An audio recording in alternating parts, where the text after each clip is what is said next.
Professor Prescott, in this audience of scholars, economists in Israel, and students, your theories on dynamic time consistency and real business cycle are very known.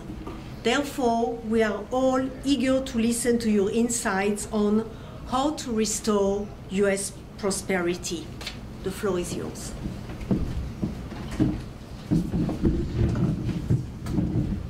Here you have it, and you have everything that you need. Thank you. Thank you, Professor. It's a pleasure to be here. And thank you, Dean Meir, for the honor of coming here and having this opportunity to meet with you. I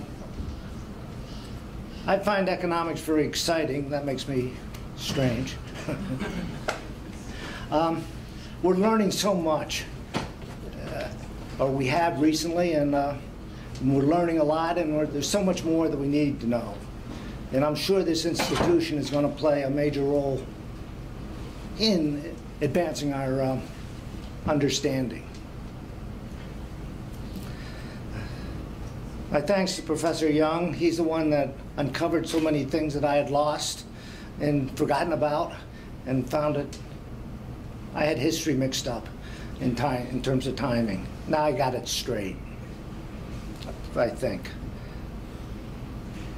Okay, the US is not prospering. Western Europe, particularly Southern Europe, is not prospering. It turns out that some countries are doing reasonably well, and Israel is amongst them. It's not a worldwide phenomenon. It seems to be more of a country-specific problem. I'm a student of methodology, and try to adapt the language that's best. There's so much confusion when the same word is used 16 different ways when people communicate. So I'm going to go back. So I go back to Godfrey Haberler's prosperity and depression language. These are relative concepts. The U.S. is 3,000 percentage more prosperous. That's 30 times more prosperous now than it was in 1800. U.S. is 40% more prosperous than the EU 15, Japan, and Israel.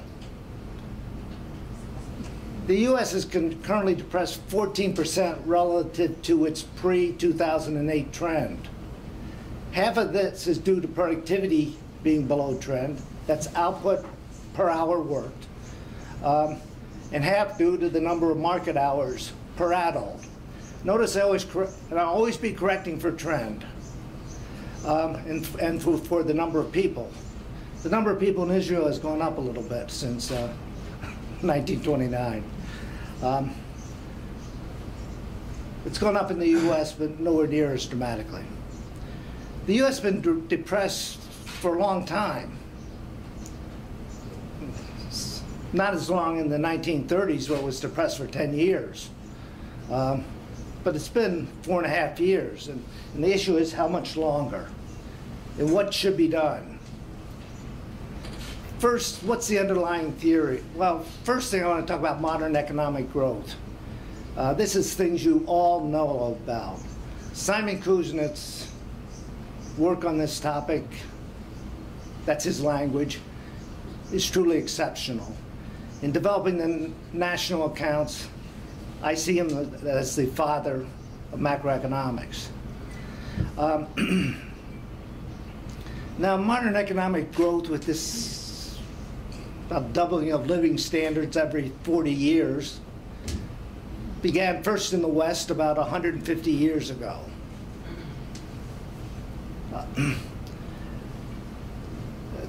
And now in virtually all parts of the world. In some parts of the world, particularly Asia, there's rapid catch-up. And also, I correct for this trend.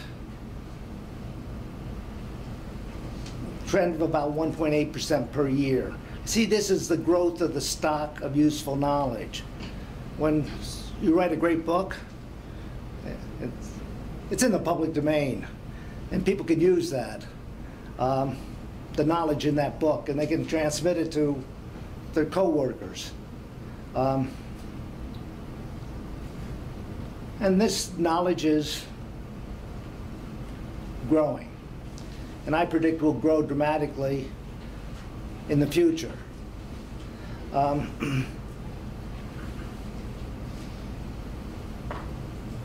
Technology change is going to be continuing.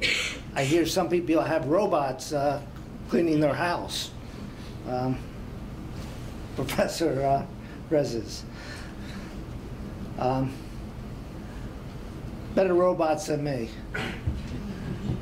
Theme of this lecture: there has been a revolution in aggregate economics. The theory underlying the revolution has proven to be a great success. The theory has been tested through successful use. There have been deviations from theory that have been resolved. Well, physicists are not the only ones that have deviations from theory that get resolved. Economists do now. There are deviations that have not yet been resolved. I'm sure better measurement will identify other deviations. This back and forth between theory and measurement is the way science progresses. And economics is progressing at an incredibly rapid rate. What is aggregate theory? People use the words very differently. This word theory in particular.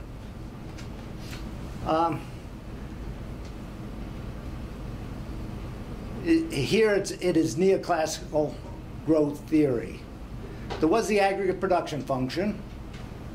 The work of Kuznets and the national accounts and measuring the inputs and outputs led to this production function to account for the growth facts. Solow refers to an aggregation theory. He refers down to the micro level. There's a connection between micro and macro observations, and the models we use are restricted by both sets of observations. I don't see micro and macroeconomics. I just see economics. Again, Solow had the aggregate production function, so I call him the classical growth theory. There was no decisions made by the household.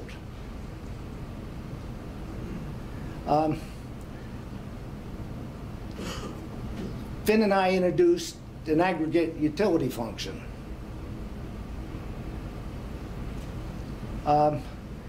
Rogerson developed the underlying aggregation theory when there was a labor indivisibility, Richard Rogerson. Hansen introduced it into a one-sector growth model. That was a great simplification of time to build. A simple, elegant paper that stripped away a lot of things that were not major.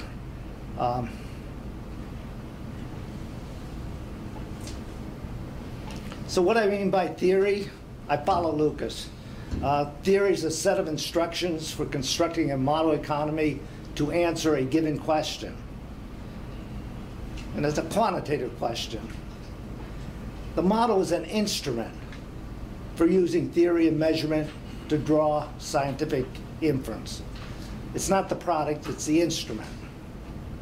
The answer to the question is the product. Neoclassical growth theory, like Newton's theory of the solar system and Dalton's atomic theory, is a theory in this sense.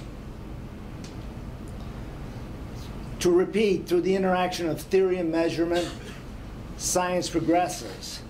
Measured deviations from theory lead to advancements in theory, and better theory leads to better measurement. Now, using the theory to answer a question, what do? We select a model economy, specify with this neoclassical growth theory the initial stocks of capital, the accumulated productive assets.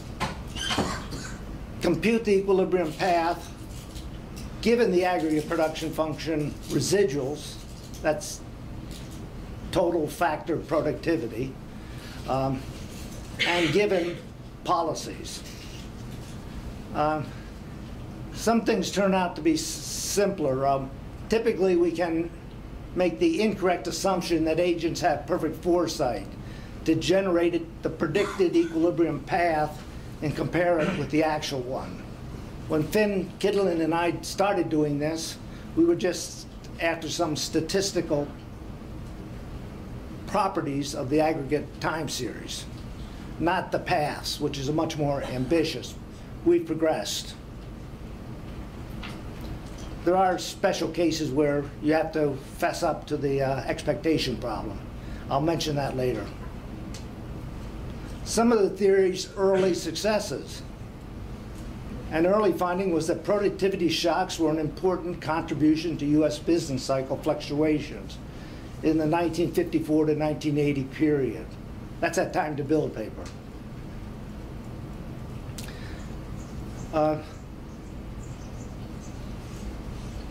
Productivity shocks accounted for, if productivity shocks were the only shock, the economy would have been 70% as volatile as it was. As you know, when there's multiple factors and there's covariances between these, things get tricky. I mean, there's not nice, simple, clean accounting. Another finding was that non-neutrality of technology change with respect to consumption and investment goods was not important. Greenwood, Herkowitz, and Huffman showed this in that important paper in the 1980s, about 87, I believe. Another important finding was that in a world with transaction costs, monetary policy has only small real effects. People wanted to get big ones. I tried and failed in some of my research. The failures are the things that you don't see in print or in obscure places. Cooley and Nansen did that. When I see that quantity theory, it comes from Irving Fisher, Alan Melcher with his demand for money with the interest rate in there, and Bob Lucas and Stokey with their explicit more micro foundations for that demand. Bob Lucas was a little disappointed that the real effects were so small, but that's what the science says. And he accepted it. Another success, understanding Japan's lost decade of growth. In the 1990s, Europe and the US experienced healthy growth,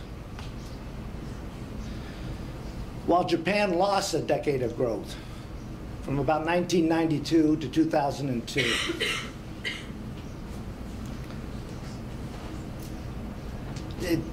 Hayashi and I found that given the fall in Japan's TFP growth rate, the Japanese economy behaved as predicted by the simple one-sector growth model. Productivity was the factor, and it was not the financial. Firms figured out ways to get financed. It was different, but they did. And it was not concentrated on small versus big firms or in prefectorates or like states or sub-states of Japan. They had different degrees of financial availability. And that didn't seem to make that much difference in the investment across regions. As soon as Japan shifted to a pro-productivity growth policy, output per working age person again grew. It actually grew slightly above the old trend, and there was a little recovery. Japan is doing better than most people realize, correcting for the demographics. Their population is aging, and the working age population is shrinking. So that's why I correct actually for output per working age person, or hours worked per working age person. Now, there was a puzzling boom in the 90s in the US. It was a big deviation from theory. I didn't understand why the critics of RBC didn't jump on us. I guess they thought it was safer to ignore. At the Minneapolis Fed, we'd sit around at the briefing the president and say, what's wrong with people? Why are they working so much? Did they get a case of workaholism? Aggregate TFP or productivity and GDP per hour were low relative to trend, not high. Labor tax rates, if anything, were rising. Then Standard Theory predicts a depressed economy. It wasn't depressed. It was a booming. The MBAs were dropping out of business school to start up their new businesses. And some of them got rich. And some younger people did the same thing, dropping out of computer science schools at Berkeley.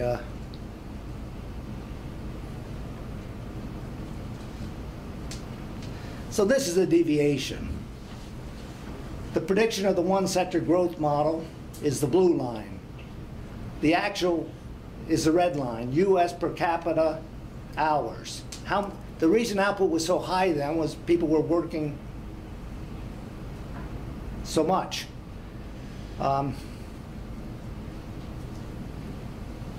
Normally those things are, by the way, there's other funny things in the data. You looked at the data, looked at accounting profits. They're low in this period, in the last half of the 90s. I say accounting profits, that's what you have to pay taxes on.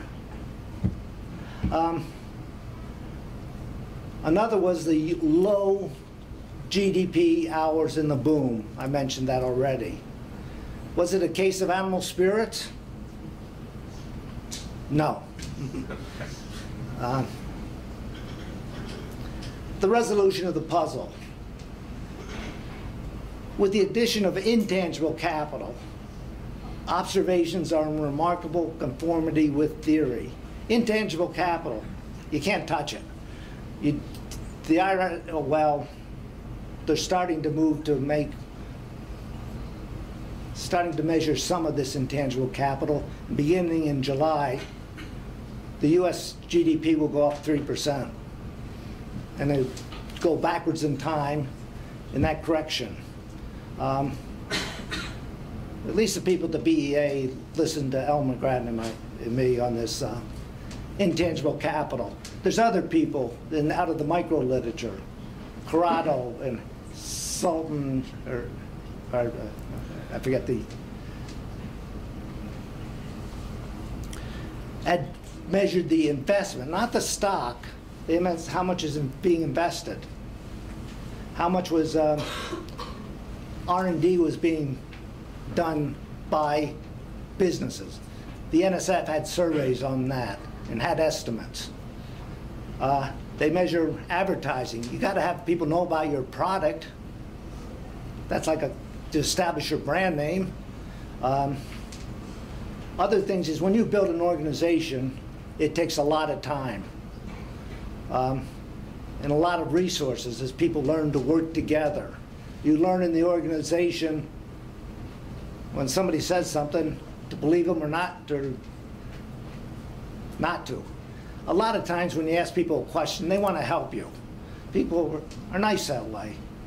And sometimes they don't know the answer to the question and they try to help, and that's not helpful. Sometimes, on the other hand, if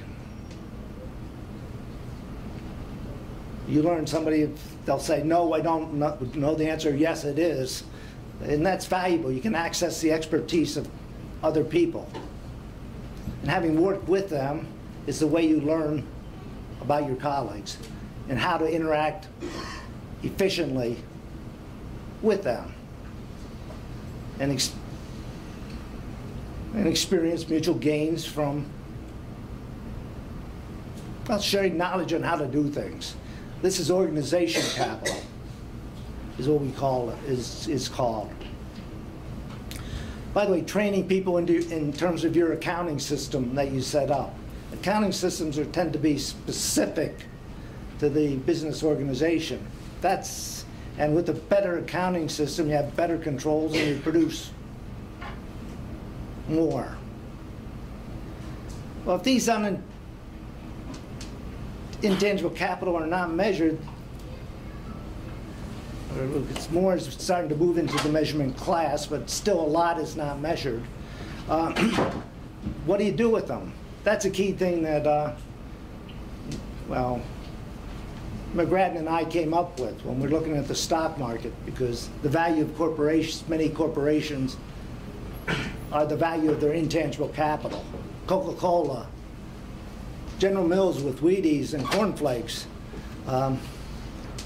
the cereal brands, the software that Microsoft has, incredibly valuable assets. But when they made these investments to develop these and sustain it, these items were expense. They were subtracted from revenue, net revenue, in getting accounting profits. The value of this output is not included in the measured output. Where does that show up? In accounting identities have to hold. Income has to equal product. If you miss output, you got to miss income.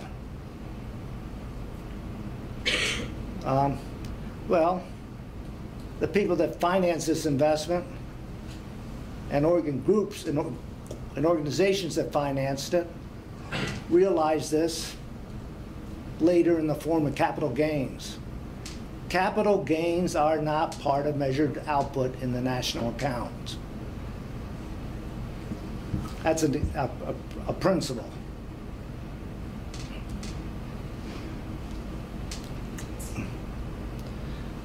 Where do you get that information? You see look at the balance sheets of the private sector and see what happens over time to the net worth of the household. This is a noisy time series, but it averages out when you get a decade to virtually constant percent of measured GDP. That gets the net investment. Well, other hard sciences face this problem. Not everything that counts can be counted. Not everything that can be counted counts. Who's more distinguished than that? A scientist.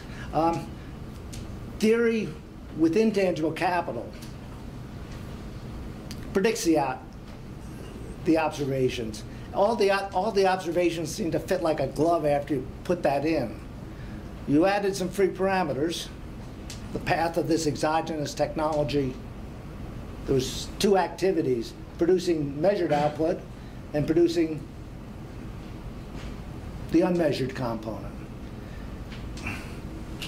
And we permitted the technology change to be non-neutral with regard to those two activities. But I mentioned this tangentially before.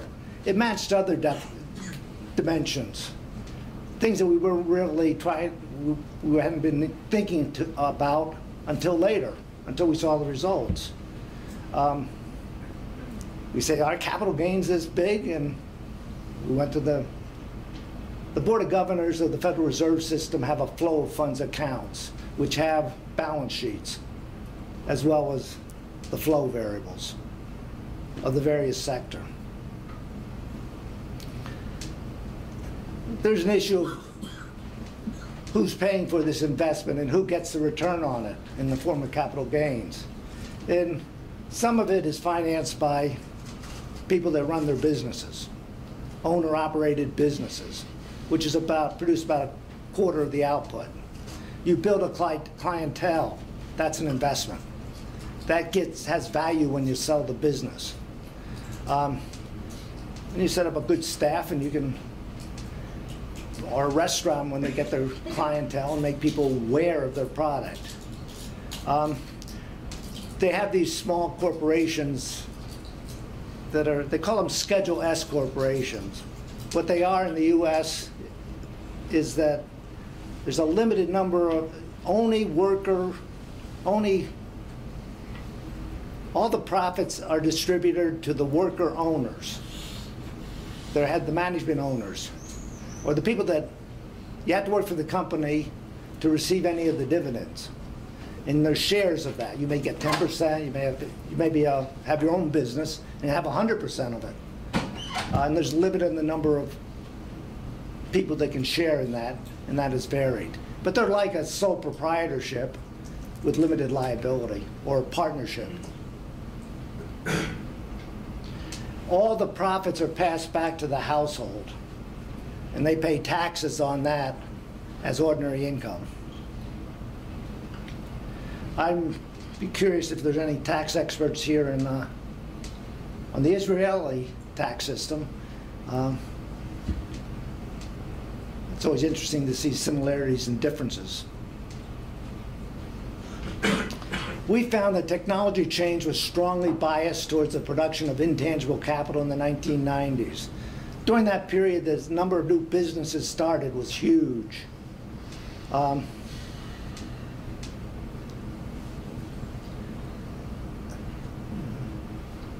It was in the more recent period, since beginning in 2008 or 2007, it was neutral. It didn't bias towards the stuff we measure or the stuff we don't measure. The model says the primary reason for the current depression is below trend productivity growth. Productivity is the key factor. It's not these financial crises. They're just symptoms. Do you know the history of financial crisis? You look in the early 90s, the Scandinavian countries had big financial crises. What'd they do? They instituted some good, real reforms and did well subsequently. What did Japan do? They subsidized inefficiencies, and they lost a decade of growth. There's other nice parallels. Chile and Mexico in about 1980-81. Both of them experienced a collapse of their banking system for much the same reason. The interest rate in US dollar interest rate went way up, and a lot of their debt was denoted in US dollars. The price of their primary export, oil in the case of Mexico, copper in the case of Chile, went way down. Chile quickly restored a sound financial system, set up saving for retirement plans, and quickly recovered. They more than recovered. They almost had a growth miracle. Mexico lost a decade and a half of growth. They used the banking system to subsidize existing businesses in the hope to preserve jobs. But I fear that each job they preserved cost them 2 new jobs. Mexico, by the way, seems to have been doing better recently, which is good. Down in Arizona, we want a rich neighbor. The better they do, the better for us. Though we do see some pretty talented people coming out of there. That have other factors are of some importance. Policy uncertainty for the current. McGrattan puts explicit, this is a QJE recent article, puts uncertainty in the policy regime. What's going to happen? If there's two possibilities of what might happen. They may either phase in the scheduled tax increase or may extend the old system. Now, what should a business and workers or potential workers do? Well, basically, their best strategy is to wait to see what happens. If they knew it was going to be that, the economy with probability 1, or that with probability 1, the current situation would be better than a 50-50 chance. Even though one of those policies may be better than the other. When you enter into an employment contract, many of them entail big investments on the part of the employer and on the part of the employee.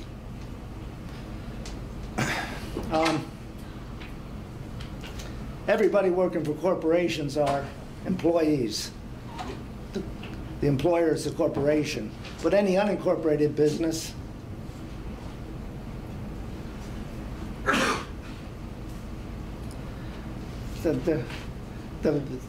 people running the business, the proprietor or the partners, are not the employees. You can't be an employee of yourself. Okay, this is what the U.S. has been doing. The green line is that trend, that 1.8%. And there we plotted what did happen and what the actual, the red line, and what trend. And currently we're 11% below trend. Actually, if you include the intangible investment, it's 14% below trend. That's an estimate. This is GDP. This is using the BEA numbers directly.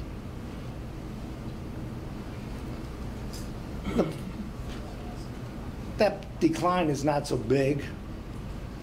There's been a couple declines of that magnitude, but probably 3 earlier, subsequent in 1970.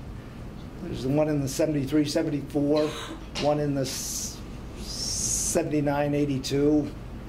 And actually there's a big one in, if you include this intangible investment, in 2000 in the US. But most people ignore that.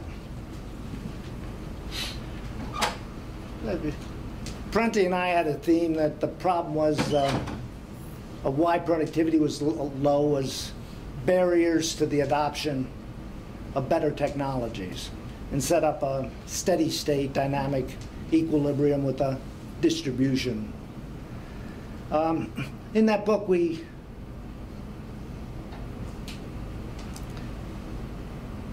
looked at how the growth theory did with regard to the Japanese growth miracle. Using the standard measures of the capital stock, it predicted much more spectacular miracle. One's more spectacular than we've ever seen. Of course, if you load in a huge amount of capital, make capital share up around 100%, you can't get that. If you're investing in, output is split between consumption and investment. If you're growing at, if the capital output ratio is 10 and output is growing at 10%, then 100% of your output has to be allocated to investment to maintain that ratio. That leaves nothing for consumption. So that sort of tied things down to what it had to be for the theory to be consistent with the observations. The good news will be that it was resolved with this intangible capital. Turned out that there's just the right amount to get the, there's about a 10% limit on the growth rate. Of course, the McGrath and my research program started with the implication for financial asset markets. We were at the Federal Reserve Bank, and Greenspan was talking about irrational exuberance. Did this make any sense or not? What is the value? The standard way in finance was to say present value of dividends. With all this uncertainty and event contingent dividends, if you had all of them, you could do it and it would give the value. That is an equilibrium relation. Unfortunately, they don't put those numbers in the Wall Street Journal. Nope. And when you use statistical tools, you can get just about anything without violating that discipline. We went a different route. We went off a different equilibrium relation. We looked at the value of the productive assets of corporations or businesses relative to their value. Value that which they sell for. Or in the case of traded stocks, we have nice values. Even in these Schedule S corporations, the IRS forces you to have some rules to make up a price. And they have some transactions where people get to be a part of the corporation, of that Schedule S corporation, by acquiring maybe 10% ownership. And they have to pay something for that. And sometimes those people leave and they have to sell back to somebody else, the corporation. A price has to be determined, and that's the one that's used for tax purposes. These are states that gets manipulated a bit, and it makes for good tax accountants. But here, that's a second order problem. The value of the corporations, the value of the productive of the equity, and plus the value of the debt it's issued, net debt. It's equal Q. Q is the market value of these productive assets. It depends upon policy pi. The QT of pi theory permits you to construct that function. You don't estimate anything. Times the stock of KT, tangible capital. That gets capitalized. That's the things that you put on your books. The BEA makes a correction for replacement cost as opposed to book value. But then there's a price for the intangible. That's another function. In the U.S., with the high corporate income tax and the fact you can expense it, it turns out that the QI, given the policy, is about a half. What does this say? R&D and these advertising, building organizations, etc. The government's paying half the cost, but they're getting half the return. They're half owners. What shows up on the balance sheets of the private sector is just that 1/2 times that KI. If you average between the two, you get about 0.6.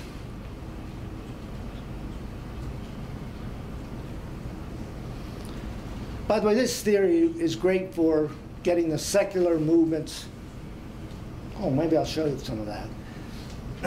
The corporate equity value to GNP has varied a lot over time. This is US. Actual value, 1.67 GNPs in 1929.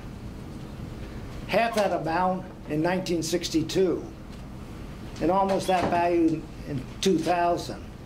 And almost that value now, maybe about 1.4. The predicted value of theory is, of that theory I just presented, is pretty darn close to the actual values. And there's big movements in this. We submitted this paper, well, I got rejected once. That always happens. You have to have thick skins. To the RES. And of course they said you got to do it for England. So we did it for the UK. And things worked even better for the UK. And they had even bigger variation. They did some really extreme policies about 1980. They let you expense new manufacturing plants and capitalize nothing. That reduced the price dramatically and reduce the K, the Tobin Q.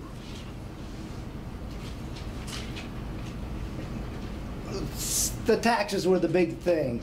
The taxes, we had picked those years because the taxes had been stable for 5 years prior, and including the year in question.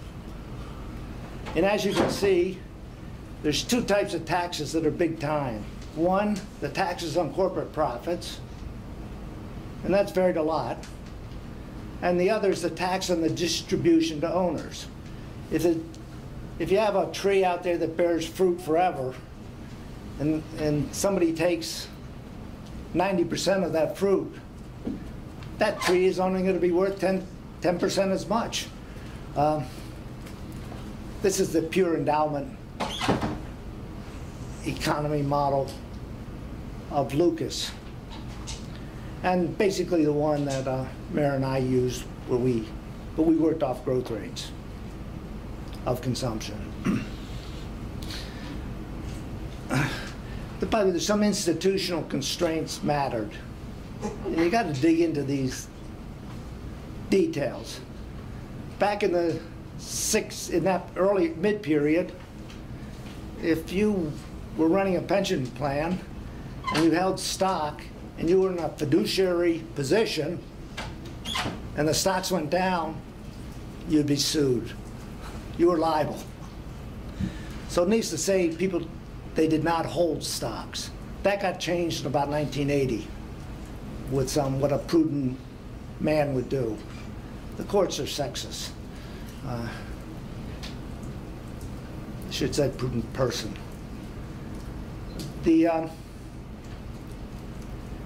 So this is so there's big changes.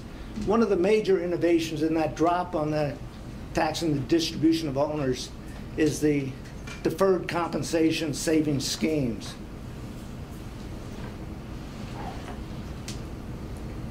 You defer receipt of your labor income and payment of taxes until you're retired, when you can do the consumption.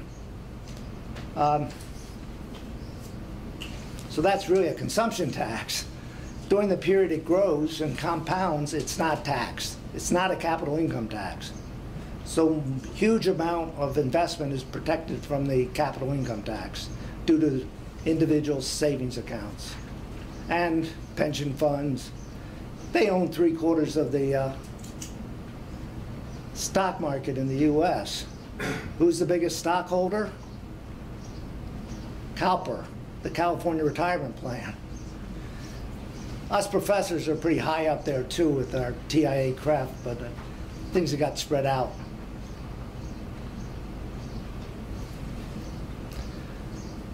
By the way, you might think it's due to variations in the value relative to GNP.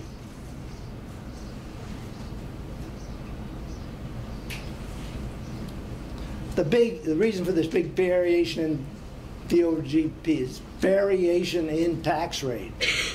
By the way, intangible capital was crucial. By the way, the equity premium puzzle, I say, is resolved. You look at the after-tax return to the owners of the stock that matters. That gets there's a 6% discrepancy between the return on short-term government debt and the return on the stock market on average across many countries and across time. Another thing is you introduce intermediation costs, you get another third. The remaining 1/3, 2%, has to have something to do with liquidity. That's an area where we need a lot of people working on, and some little progress is being made. Maybe some big progress has been made that I don't know about yet. Oh, I went the wrong way. The excess volatility puzzle of Leroy, Porter, and Schiller. If you invest in the stock market, I only look at it when my net worth on the stock market goes up. I just buy and hold. I have index funds and keep my transaction costs just what the finance people tell me to do. But that volatility This year, for some reason, it's gone way up. But it's still close to what the fundamental values are. It's not way overpriced. And we get the secular trends, yet there are these big deviations that we don't understand. Hopefully someone will resolve this excessive volatility question and do it soon. People looked, I told growth miracles. They also looked at great depressions. I see this Colton Ohanian introduction of cartels in the JPE paper, a great advance. It had insiders and outsiders. You know, if you're Spanish, there's some insiders and or Italian, there's insiders and outsiders. Everybody knew this was an important factor. However, how to bring that in a formal modeling and introduce it in a quantitative way into the theory, they figured out a way.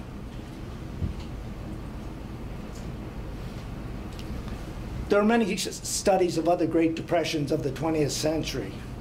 This was, Keogh and I put together a volume that summarized, in a couple new ones, studies, 16 Great Depressions of the 20th century.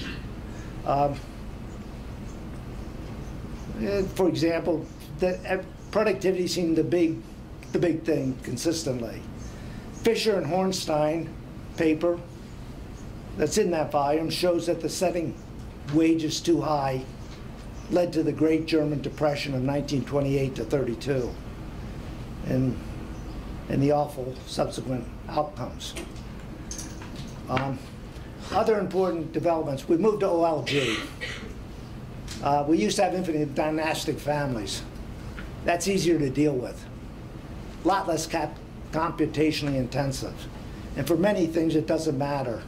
But the micro study said, no, it's something else. Things by Joins, Braun, and Nikita, they predicted this drop in Japanese savings rate due to this demographic bulge. They have a huge bulge in the population that dwarfs the baby boom in the US. And these people are just hitting retirement now, or this savings is part of their life cycle. And that's why the balance of payments trade surpluses are going down. Well, I don't have time to go through this, but this is basically the technology. There's two activities. Capital and labor, tangible capital and labor are inputs to both of them. This intangible capital know-how, if you had some brand names, you could develop a new brand. That shows up in XI. If you have those brands, you can sell them to the supermarket. That shows up in GDP. The same intangible capital knowledge can be used in both activities. That's why there's no 1 and 2 subscript on the two factors. So there's 3 inputs and 2 outputs. It's not a usual production function, but it's been characterized by these 2 functions, F1 and F2. What should the U.S. do to restore prosperity? Return to pro-productivity growth policy. Get rid of all capital income tax. We've moved a long way in that direction with these savings accounts for retirement. This is what could happen. Go back to the beginning of the end of 2007 and say, suppose we had stuck with the same policy, the green route. That's the pre-2008 policy. But we shifted policy. There's a big shift in policy in the US subsequent to the 2006 by-election. People wanted change and they got it. With our proposal, we said what would have happened. Notice that that's nearly what our grandchildren will be about 50% richer. That's a huge amount. It would move to a much higher balanced growth path. By the way, in the transition, we did a very simple way, phased it in linearly, and all birth year cohorts currently alive and future cohorts are better off. We don't have any social welfare function. You need a dictator for that, as shown by Ken Arrow.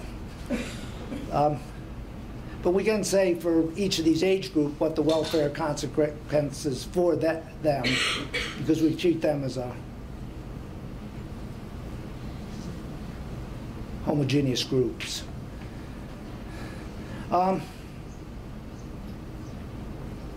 the way, our debt stayed small. You don't need big government debt. Prior work I had done said you need big government debt to find it, based upon Paul Samuelson's overlapping generation model, where they use debt to support that.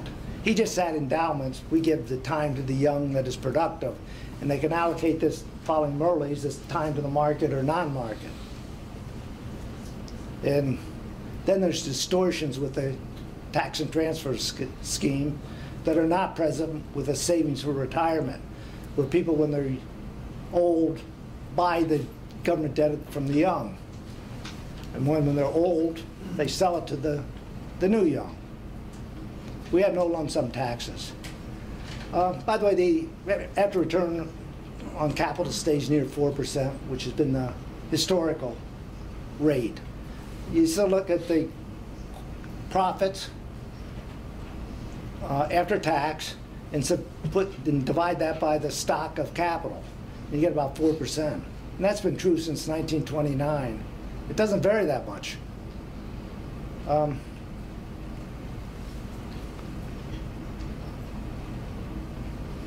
the way, I mentioned already changing the way the U.S. accounts are done. And the key is the shifting to mandatory savings for retirement and getting an annuitizing of the mandatory savings so that people cannot outlive their savings. They're forced to buy insurance but against living too long.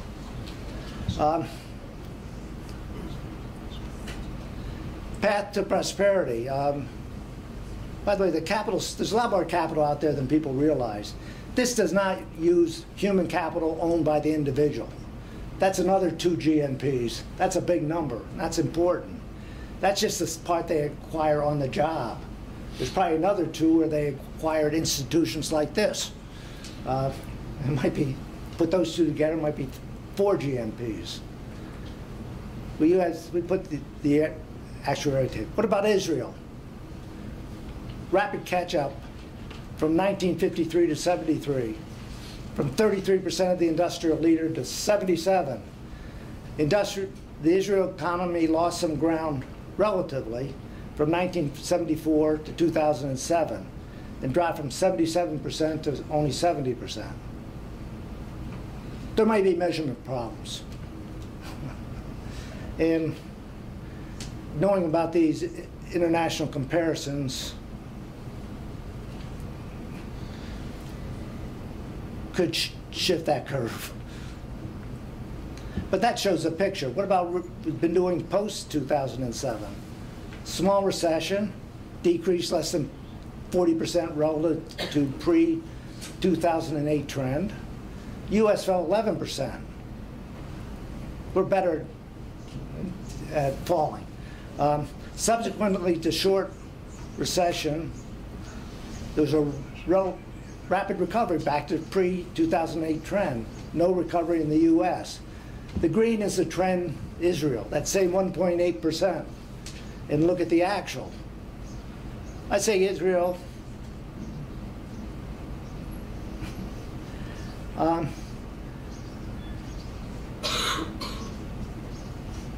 should be better given the talents of their people, but they're pretty damn good. And could be better. But they did not experience the difficulties that Western Europe and the US have in recent times. Well, overall, to conclude, incredible progress is being made. I could talk about other things tied in with the current account, but won't. Aggregate economic theory provides guidance in selecting policy regimes with better outcome from the perspective of the people. A lot of the disagreement is not over desirability of different outcomes, it's over what different policies will accomplish. Thank you.